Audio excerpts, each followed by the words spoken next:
omukutaya kw'aba Lions Club bamutwarire ebintu ebyokukozesa omuka n'okumuyamba kureberera abaana. She has got triplets and all of them are girls.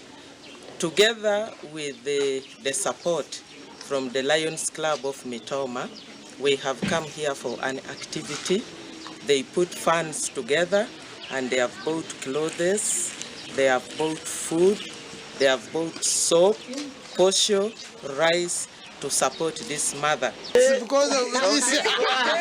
Abanyamitooma borekere district ejo kwejwiremu abantu bingi abashobanjirirwa omu byaro. Nagizirenda omushija n'omubanya bukuza kupakasa yagenda yapakasa tiyahure munazara abana bashatu tiyamfaho tiyandeberraje yagumokwe kujanenzara abana basumwa bagumwe n'amezi mukaga akiza ko murundi gumwe nabwo yatureba yagaruka yagenda na hati moto yitu negira ngo we serve where there is a need there is a lion.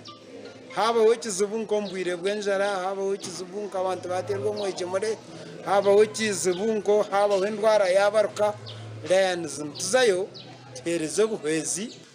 And in Mitooma, I normally hear that the Lions Club, though I'm not a member, but I would wish to become a member and know money. Abiriho no kubyara imiti ahambuga za district ya Mitooma kandi bashabira abaturo obutosha okume ebyo bahangwa ombyanga byabo. Kandi nisima munonga district governor na Bambongin abo kutwegesa imikorere ninga programs n'emirimo ya Lions Club. Nindeba mu Lions Club ne gaita abantu. Amakuru agagasha kwa Ben Muhozi omuri Mitooma.